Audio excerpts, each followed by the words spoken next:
The aiguilles of Chamonix are sharp granite needles in the Mont Blanc Massif, attracting climbers from all over the world.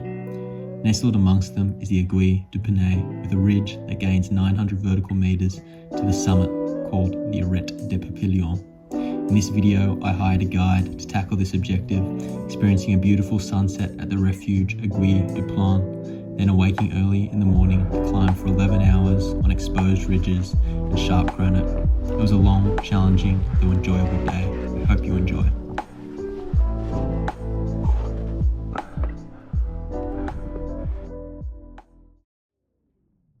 I arrived in Chamonix alone, with wildflowers blooming and crowds of alpinists and tourists in the town centre. The Aiguille du Midi cable car took me to my refuge at 2,200 metres, where I watched the sunset and tried to quieten my fears for the next day.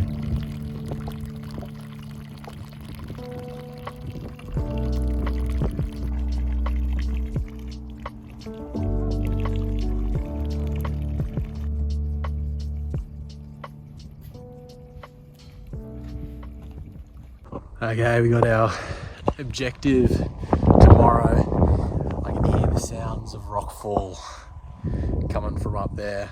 There's the ridge. Looks intimidating. Slightly nervous though. If this is my last sunset, then so be it. Well, I hope tomorrow goes well. It's beautiful out here, and had a beautiful dinner, and yeah, it's exciting. You can see Mont Blanc. Fuck, that's so cool. Fuck me, it's so cool.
Okay, it's 6 a.m. in the morning. Sun's rising on Mont Blanc. That's pretty cool. Had a pretty shit sleep last night. I don't know. I was just a little bit nervous. Random guy walked in at like 12 a.m. and then walked out, and don't know what he was doing. And I don't know. It's not good. And then now I just feel a little bit nauseous, a little bit nervous. It's a 10-hour day, so yeah, they would just take it one step at a time, and I'll see you guys on the ridge. The route gains 900 meters, starting off on a narrow ridge with a max grade of French 6A or 510A, before transitioning to some steep scrambling and finally some more technical climbing to the summit. After an hour approach from the refuge involving a mix of trail and boulder hopping, we made it onto the route to a technical chimney. We had to wait for 30 minutes for a guided team that should not have been on the route to pass through this section. This increased my frustration. We had to make the 6 p.m. lift in 10 hours, otherwise we had to do an 1100 meter descent down into Chamonix in the dark.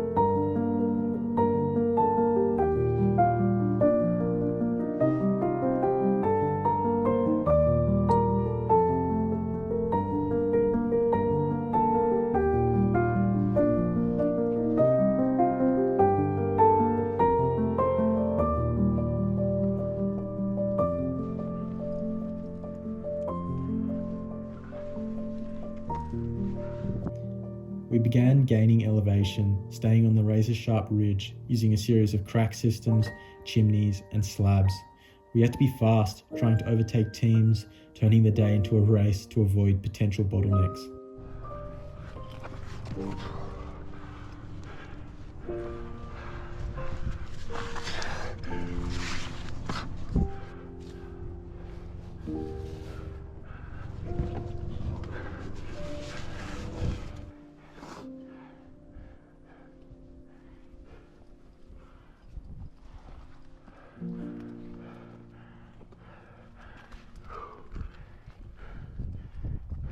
Okay, we're about halfway up, I don't know, 2/3.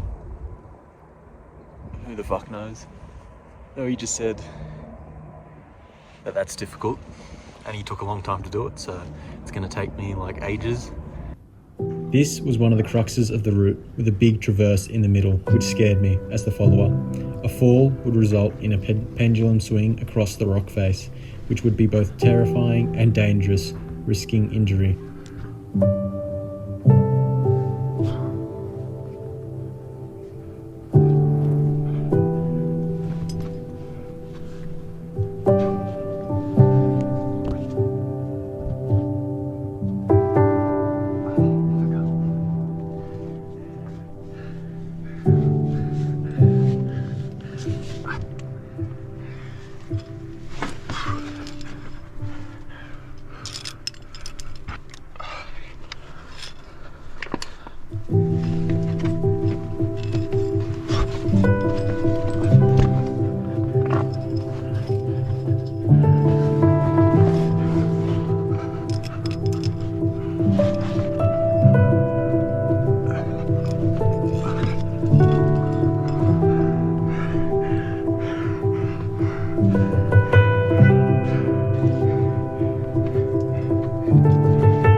Previous difficult pitch, we tackled a smooth slab with few footholds and made more difficult by footwear which I used for comfort and efficiency, sacrificing the precision and grip of climbing shoes which are far more suited to slabs.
We were nearing the end of the Arête des Papillons, with just a small exposed ridge to finish the route where most teams turn around, though I still felt good so we decided to push onto the summit of the Aiguille du Peigne, still another 3 hours away.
The route to the summit starts with some third and fourth class scrambling, where I tried to move as fast as possible. As I was moving on short rope, it meant there was no opportunity to catch my breath on belay. We also had no opportunities to stop and drink or eat due to the fast-paced nature of the climb. We were pressured to climb as fast as possible. Other teams had taken the normal route, and we were expecting a bottleneck at the summit, causing us to miss the lift back to Chamonix.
We finished the first pitch on the ridge to the summit, with a move at the end requiring some flexibility that 3 weeks of hiking and scrambling had sabotaged. To the summit, we had a long traverse followed by 3 technical pitches. I would have to do this traverse again on the descent, which made me nervous. Traverses can be consequential for the follower, with a fall likely resulting in at best some bruises and lacerations, and at worst broken bones or a head injury.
normal route, we could hear multiple teams queuing up to the summit, and my guide made the decision to ascend a new alternative route which went up the left ridge versus the right ridge to see if we could get to the summit before the other teams.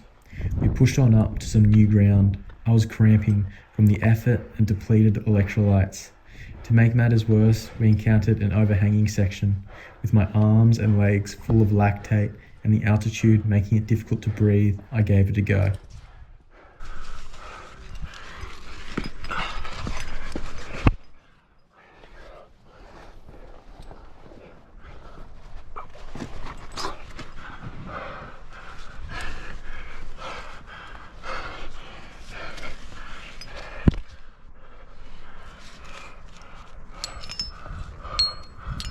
The rope was supposed to pass through the right crack, though it got stuck in the left one, meaning my guide could not pull in any slack and belay me properly. As I climbed up, the slack increased, and it wasn't until I tried to go to the right that I realised this. Pumped and fatigued, I tried to retreat.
I really did not know what to do. I could barely communicate with my guide due to the wind and a small language barrier, so I tried again and again to bring the rope to the right, till I realised it could only be moved from above.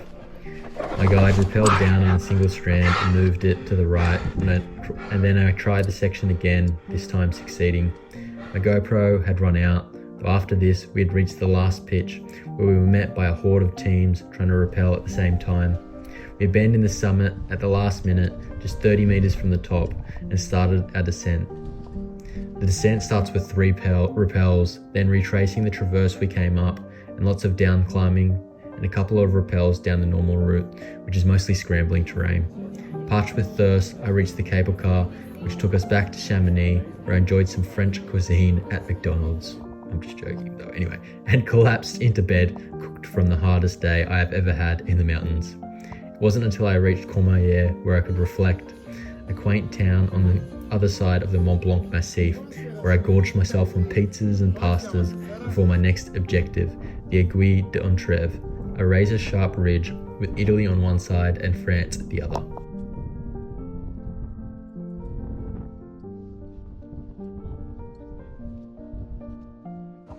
Okay, we're in Courmayeur after the Aiguille du Peigne via Arête de Papillons. I don't know if you pronounced that right though. It was, I would say, a little bit over my head, I think, that objective. I think it was just because we started at about 6 a.m. and we had to catch the final lift, which was at 6 p.m. And there was just so many crowds. Like we got stuck behind this one group for like 30 minutes. Then we had to run around them, and the whole time we're just trying to overtake other teams. And then we get to the summit, and because there's 2 routes, we took the more difficult route, which took us longer. So we got to the summit later, which means we got the crowds from the other easier route when rappelling. And my guide's like, oh, we got to try get around them to get to the summit. So we took a more difficult route. We got to like a 5:10 section that I don't even know, it could have been, I don't know, it could have been 5:11, I don't know. We're on pitch 20 at 3,000 meters, it's just above me, like I can't do it. So I'm trying to aid it with a sling, and the rope gets stuck. So the guide has to come down, unstuck the rope, and then that takes 20 minutes, and I've already tried to do it 5 times, so I'm exhausted, cramping up, and yeah, it was just a bit of a shit show. And then the rappel was like fucking chaos, like trying to race other teams, and at one point there's like 6 people on one rappel anchor, and like that's just where that shit's just where accidents happen, and we were above like 1,000 meters above the ground. So yeah, it was a bit of an experience. I'd say Chamonix is an interesting place. Lots of crowds. I think it was partly the route that I chose to do. Though, what can you do? Anyway, we got the Aiguille d'Entre there. Again, pronunciation terrible, though it doesn't matter. And yeah, we'll see how we go with that. I'm just cooked. Had crevasse rescue yesterday. To wake up at 6 a.m. for that. 5:30 a.m. sorry. And jump into crevasses and listen to instructions for a whole day.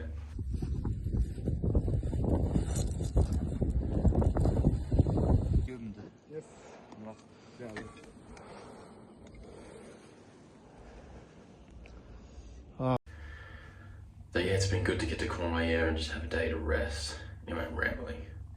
We'll just on to the next video. Hopefully that never happens again. Anyway.